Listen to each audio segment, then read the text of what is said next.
Public Works. So I want to spend a few minutes talking about ways that you can better partner with us, and I want to spend some time answering your questions. And also, I was at LANCC last month, so I know I saw some of you there, and I was a very pleased audience member in our Public Works chambers when Jay Handel chaired the Budget Advocates meeting that the mayor came to on the DWP contract.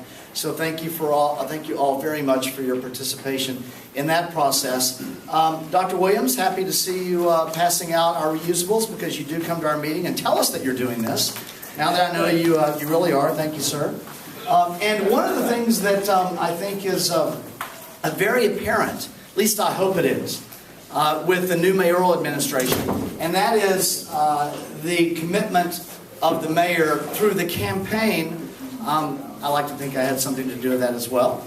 But in the administration, of the increase in power and influence of the neighborhood councils. You are seeing it in commission appointments. I believe that you're going to continue to see it in commission appointments. And also with the outreach that's done to neighborhood councils. And it's along those lines that I do want to say, one of the things that I would selfishly suggest that you all do if your neighborhood council is so interested. I know Sunland Tahunga did it, I believe, and that was to appoint a public works liaison from your neighborhood council to our board, to our bureaus. That's something that maybe, likely you're going to have someone on your board who is very interested in what we do in public works. Obviously, when the mayor talks about back to basics, you don't get much more basic in city government than streets and sidewalks and trees and trash and the things that we do in public works. So we would love to grow our involvement with neighborhood councils and your involvement with us through the appointment of public works liaisons. So that's number one. Number two, every one of our board members, myself included, there are 5 of us on the Public Works Board. Every one of us is appointed to council districts. So if you can do the math pretty quickly, we each have 3. Right? And my council districts are, just for your purposes, I've got 3, 12, and 1. And I'll go through the names real quick, like of the board members with their council districts, so you can make a note, because we want those of you that do outreach for your board, invite our board members to your neighborhood councils. Now they're going to come with or without an invitation, but it's because they're going to be dropping by. But it's great if you guys would invite them. That way it's easier to get it on a schedule. Our office will work with anyone on your board to get it on your agenda, which we would prefer, if at all possible. That makes it a little easier for us to prepare our presentations to you. But like I said, I'm in 3, 12, and 15. See if I can remember all of these. Monica, Rod. You said 3, 5, 12. No, I'm sorry. I'm in 3, 12, and 15. Okay. All right. You dropped off. Yeah, sorry about that. And Barbara Romero is 1, 13, and 14. Okay. Matt Zabo is 2, 5, and 11. ZEBO? SZABO. Okay. Let's see, Mike Davis is 8, 9, and 10. And Mike Davis is 8, 9, and 10. And the north side of 15. I'm the south 15, San Pedro. Mike Davis is north 15. So he has Watts. He has Watts. Okay. Would you mention Monica again? Monica Rodriguez is 6. I don't think I mentioned her yet. She is 6, 7, and whichever one I have not. 4 Lavonge. Yeah, right. 4, 6, and 7. Thank you. So I think we've got all 15 there, with James, Rodriguez, Zabo, Davis, and Romero. Who's got 2? 2 is Zabo. Who was 6? 13 is Monica who? 6 is Monica Rodriguez. 13 is Barbara Romero. Got it, everybody? What's that? We don't have a District 21. Oh, that's a good question. You guys asked the toughest questions. Word around City Hall is this is the toughest place to come. So, and I don't even know who the council member is from District 21. So, so send them an email. We do get results in Public Works. That's something else I wanted to mention. In addition to contacting your council members, which I know those of you that communicate with City Hall, you focus, I anticipate, the most with the council districts in which council district you sit, with those council offices. Reach out to us as well. We've got a pretty good track record, I like to think now, of getting results. We are another opportunity for you to get results. I know that we are working right now in a number of the Valley Council districts to deal with a significant amount of the illegal signage. And that came in through Public Works. There were a number of those of you in the Valley. I've seen those ZUU signs that are up all over the place are illegal. We're dealing with those. There are a number of examples where we're getting results for you. The neighborhood blitz that you are partnering with us, with the mayor's office for potholes, we are going to be rolling out very soon what we call a maintenance hole resetting program. One of the things that frustrates Angelinos all across the city is our maintenance holes are not to grade. Our maintenance hole covers are not to grade. I would talk about it a bit during the campaign. I would say, let's go find somebody that can make a manhole cover level with the street. Well, I've since learned that we call them maintenance hole covers. And sometimes they're, inch and a half too low. Less often, they are too high. Well, the ones that are too low are not that difficult to bring to grade. And indeed, about half of them, thereabouts, are sanitation. The other half are DWP. On the sanitation side, we are going to be raising many of those to grade starting very soon. Just to give you an example of some of the projects that we have in the works at Public Works. Bureau of Contract Administration is another one of our bureaus, as is BOE, Bureau of Engineering. With that, I don't think there's anything else that I need to educate you all on Public Works. I anticipate that there may be some questions regarding the Save Our Streets LA. There was a presentation that was in the Public Works Committee and then went on to the City Council on Save Our Streets LA. It is a funding mechanism that relates to our streets initially.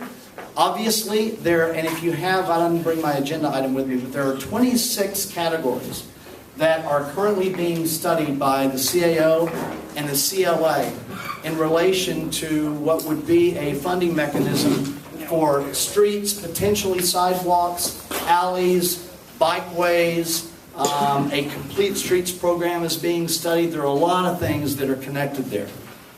So that's something that is in its kind of 45-day window before it hits the council again. There was a very thorough presentation by council members Buscaino and Englander. And one of the things that was very interesting in that presentation, and I don't know if it's publicly available or not, but and I wasn't at the hearing because we were having our own board meeting at the same time.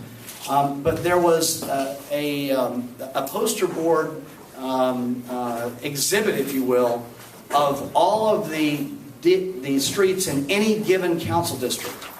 And they were redlined for the streets that would be the subject of improvement and repair pursuant to the program that's being studied. And of course, it's very telling for any given council district when you look at the map and you see which streets are eligible, which we know about because of our micropaver system for repair. And just by glance, you see a pretty even distribution among the council districts. Obviously something that interested the council members very much. So with that, if you guys have some questions, I'm happy to take them. Let's start with Glenn and work our way around. So less subject to start with. Street sweeping. My observation is that it's sort of I don't know, it's this dysfunctional in that a lot of the major commercial streets aren't swept enough, and many of the residential streets are swept too often, and it seems like maybe that's because the city is making money off of parking tickets for the cars in front of people's personal houses. And in terms of quality of life in the city, it just seems that we ought to focus more on the big busy streets and the commercial areas where all this debris is accumulating and is not being cleaned up. And I'm just wondering if that's something you thought about or maybe would think about, and how can we maybe look at being more cost effective as far as addressing the problem instead of raising revenue off of the residents. The answer to both of your questions, Glenn, on whether I thought about it or would think about it, the answer to both of them is yes. And let me add something to it. One of the things that has frustrated me the most regarding street sweeping, in addition to what Glenn described, and we're in the process now of just getting into that issue. I mentioned it briefly, Glenn. I think you were at Bank as well. I mentioned it briefly at Bank. In addition to what seems to be a focus on residential streets because of the revenue aspect of it that you described. As you know, that we put restrictions on streets for certain days and certain hours. Sometimes, depending on other restrictions, these parking signs can be quite confusing. I've always surmised that might be somewhat intentional, but for revenue enhancement. And something else that always frustrated me is that inevitably there will be some neighborhood streets that we hear about that are not being swept. However, they are being ticketed. And it seems to me that if you are not going to sweep the street, then you should not be ticketing the cars. Because that's what the cars are paying for if they happen to be out there. Now, I know there's the cross-pollination of dollars isn't accounted for that way, but that's what the fines are for. So if we are not sweeping the street, we should not be ticketing on those local streets, number one. That requires some coordination between DOT and Street Services, which is one of our bureaus. DOT is not. I frankly wish it were. But it's not. But it's something where we work harder to coordinate with them on that issue. As far as the discrepancy between commercial streets and local streets, that's something that we're looking into as a board now to find out what historical data we have and to update that data to bring us current so that we can make a determination and see if we need to do anything policy-wise, Glenn, to solve what is the perception that you have, that we are focusing more on local streets. And if we are, what the reason for that is. And is the reason because it's revenue generating? Are there other reasons? Why not focus more on commercial streets?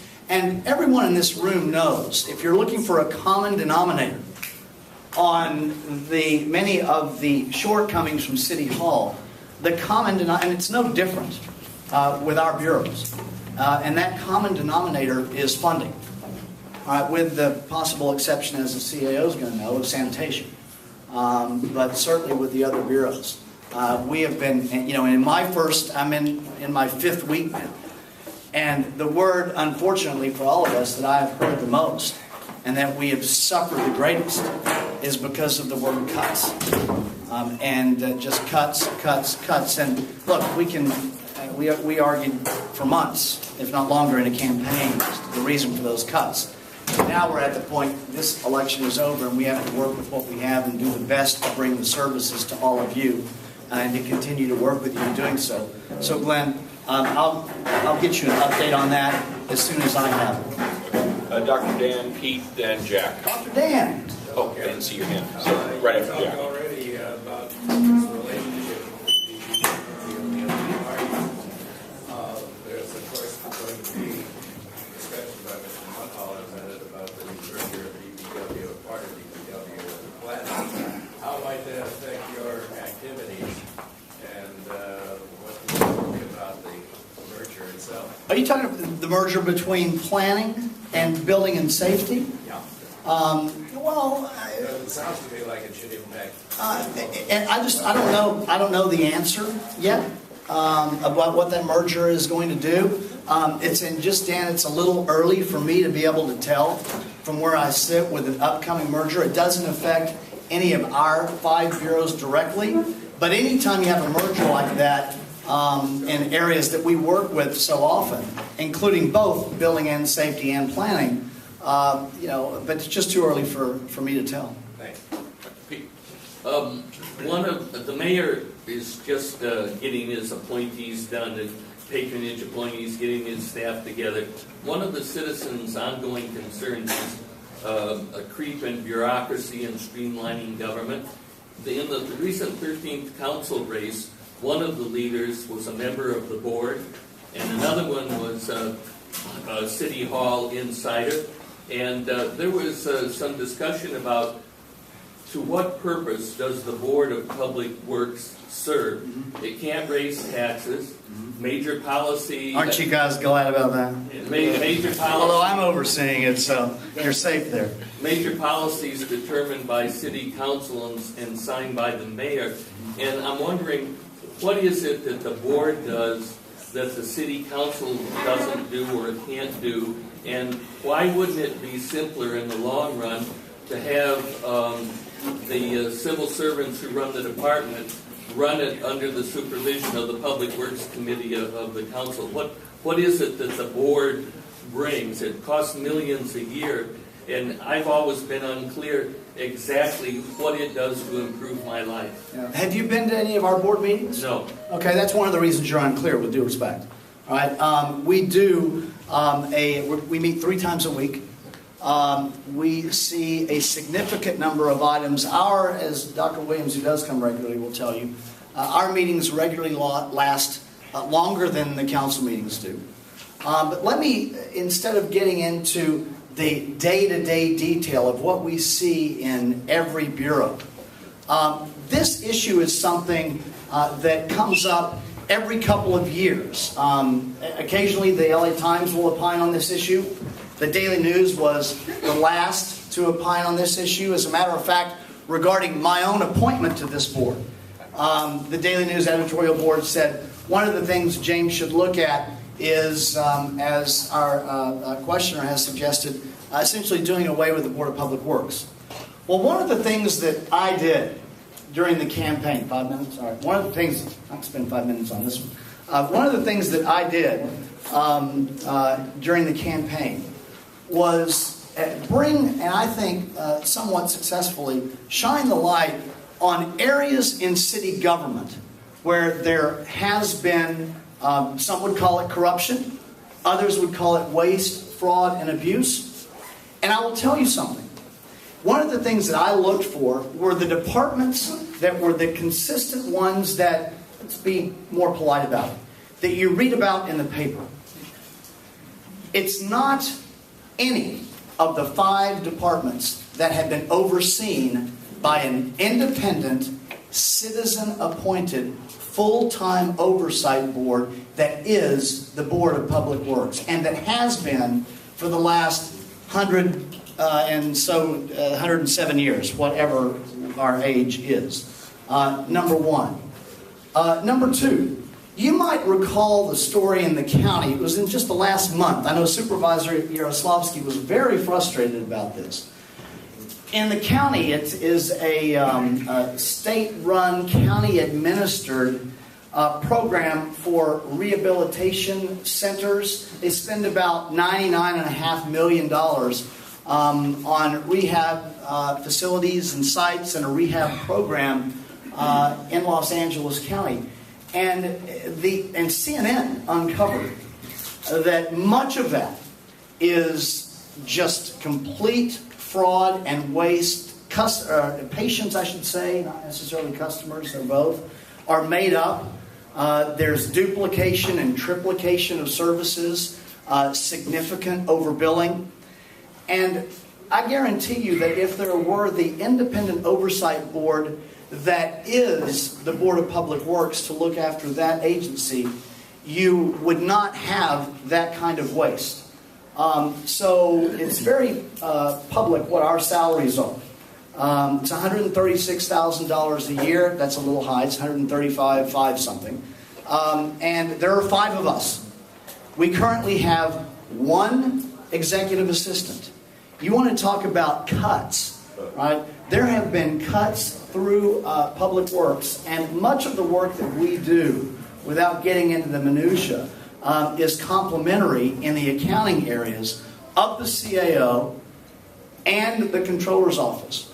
But what we as a board are an added level of oversight that is looking out over one, sanitation, which if you look at what sanitation does with stormwater, wastewater, trash hauling, what is going to be the implementation of an exclusive franchise, whether you liked it or not, the city council passed it. Number two, the Bureau of Contract Administration. I can't tell you how applicable, and I didn't know this going into this job, but how applicable my 25 years as a litigator who has tried many cases regarding contracts and breach of contract, how applicable it is to the contracts that we see and deal with every day that relate to billions of dollars, with a B, of our city budget. Engineering. Engineering oversees every building, every project that is a city-related project. Whether we're talking about doing improvements in a wastewater plant, building a fire station, building a rec center with a swimming pool, anything like that. Bridges, the 6th Street Bridge. And I haven't even started on street services yet. Or street lighting with the implementation of a upwards of 40 to beyond north of 40 million, where we just refied 40 million, of our street lighting conversion program. For the council to add oversight and add that to the work that they have to do, and by the way, we do it on a citywide basis, and we do so with 5 full-time board members. That, I think, in the time that I have, demonstrates the value. So, yes, our salaries cost money, our office staff, as small as it is. And I'm looking to add a couple of interns with some help from a couple of our departments so that we have some additional help in our office if we just need, because it was cut from the prior administration. But the few million that it costs, I think it's probably less than $3 million. I guarantee you, and I can tell you, as a former federal prosecutor who looks out for this kind of stuff and has for many years, saves this city, number one, from the embarrassment that came from numerous county programs that don't have the same level of oversight. And you just look at the papers to see what those are. Number two, the taxpayer dollars that are lost and forever gone as a result of that. And number three, in compliment to the council members and their districts. And number four, as another place for all of our citizens to come to get results. We're sometimes a lot easier, I think, to pierce through than a council office. On a number, because they deal with a lot more citywide than we do. We just have our 5 bureaus. So I think it's a system that has withstood scrutiny, it's withstood criticism, it's withstood attack, and has done so. And if you look for the corruption, if you look for the graft, in those 5 departments where in other cities and other counties and other states, you see that's where it's the greatest opportunity for it exists. Uniquely, it doesn't exist that way in Los Angeles. And that's because of the existence of this board long before I ever got there. So thank you all for the time. One of the things you all know about me, I'm sorry they just told me I had 5. Look, I'll stay here and answer questions all day. I mean, you guys know that about me. Okay. But We got Jack, you, and then Cindy, and then we'll call it a day. okay. Quick question. Jack. No such thing when Humphrey Bill says quick question. But go ahead, sir. I would like to see you, the Department of Public Works, benchmark its operations. How efficient are they in collecting trash? How efficient is our sewer system? How efficient is cutting trees, fixing sidewalks, fixing roads, compared to, let's say, private industry? We're working on the metrics that you described right now. Not only are we working on those metrics, Jack, one of the things that I've been working to implement as a board member are the metrics ourselves. It's very hard to find a way to see how well, for example, our Bureau of Contract Administration is doing. But we're coming up with metrics for Con Ed. When you look at city contracts, again, not to get too in the weeds, city contracts have a ceiling on them that you see. And those things that always puzzle me when I'm reading through these contracts. We're finding all kinds of areas for improvement in this area, but city contracts will have a ceiling. One of the things that Con Ed is working on reporting back to me, because they'll always tell you, we never get past the ceiling. Well, it's a ceiling, so we never breach the ceiling. What happens is when they get to the ceiling, they have to go where to get permission to go over the ceiling? They have to come to us to get permission to go over the ceiling. But the question that I have for a metric, an example to answer Jack's question is, what percentage citywide are our contractors coming in below the ceiling? Is it 70%? Is it 75%? They are creating now, and the contractors, the city contractors don't like this. You know, James is now asking for a list of the contractors that had the most change orders. Well, we all know the reason for change orders, and I suspect they don't like the fact that Con Ed is now creating for me a list because they say, well, these are unforeseen circumstances, not our fault. Well, that's for the board to decide and to make an independent determination on. So it's just another small example that can result in big dollars and big savings of the reason for an independent board of public works like we are. And Jack, all of those metrics, and I would welcome any other suggestions that you bring in, those are things that we want to do. As you know, this mayor is metrics driven, and we want to see our bureaus improve. And that's one of the best ways to do it because, quite frankly, it's a way that the public and our residents, our customers, if you will, understand. Thank you. Sorry, very quickly. So a couple of months ago, we had the head of the Bureau of Street Services. Nazario. Yes, and he described the almost $1 million van with the lasers and the program. Micropaving, yes, was fantastic. And he had maps and figures and data, which streets were going to get repaired when, for years and years out. So like he really had his stuff together, really knew what was going on. When on the west side, when we see streets get paved, practically the next month, we see DWP having to trench something up or something. So as a bureau that oversees many different departments, when, let's say, somebody wants to build a Millennium Tower somewhere, somebody puts through planning, do they contact street services, hey, take this couple block radius off your map for a couple of years because we're going to have big trucks, we're going to be tying into the city sewers, we're going to be tearing this thing up and redoing it. With DWP, do they say, hey, we've got a big project? Do they talk to Bureau of Street Services and say, hey, don't repave this now because in next year we're going to replace this? How are you making it work smarter? The answer is they are supposed to, but unfortunately they don't. And not to exacerbate the problem that you've just described for all of you, we have upwards of, I couldn't even begin to name them all if they existed, but I was shocked to learn, as I recently learned. We have upwards of 200 utility-related entities that cut into our streets. And this is one of the big issues that our board, as policymakers, as leaders, has to improve for our bureaus. They cut into our streets. One, we don't know it when we should know it. Two, they don't do it to the specifications that our city requires. Three, they don't leave it in the condition that our city requires. Four, the other bureaus don't necessarily know what's happening. I mean, I can go on down this list. This is one of the, and you focused, and I just received a report on a preliminary report, I might add, on this very issue.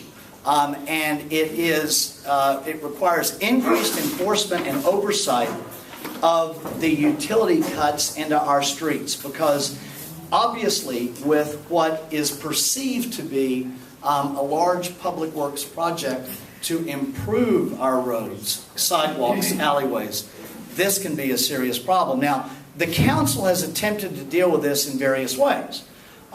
There is currently a moratorium that the council has put in place. If you cut into a street, then you have to pay within a year of when it was paved. You have to wait. You have to pave the street, not from the whole block.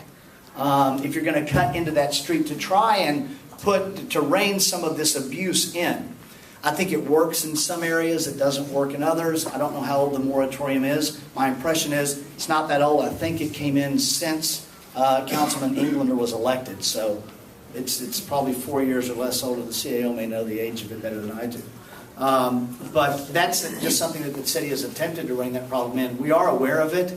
It is a huge problem for numerous reasons and something that we're working with the council and the mayor's office as well on trying to solve those problems because it's a significant problem citywide.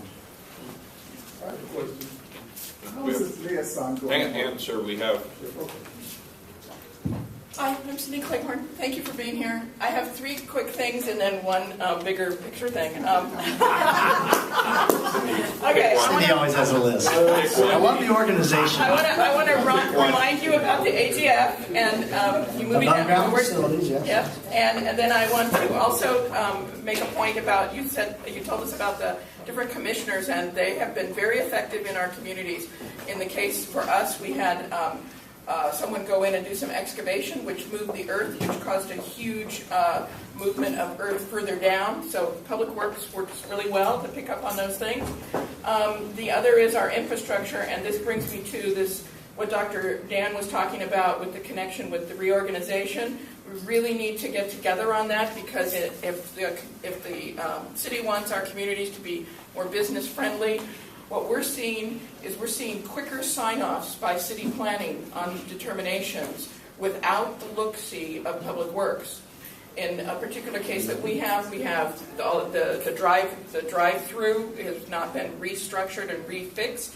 So we have a business that is not functioning correctly and they cannot do the improvements. And so it's an eyesore on the community and doesn't bring us more of what the community wants. So I really the point I'm trying to make is trying to bring you, Public Works, more in line with this reorganization process. It's going to be really important because our infrastructure is so tattered, and this is our opportunity to get that infrastructure back up to par.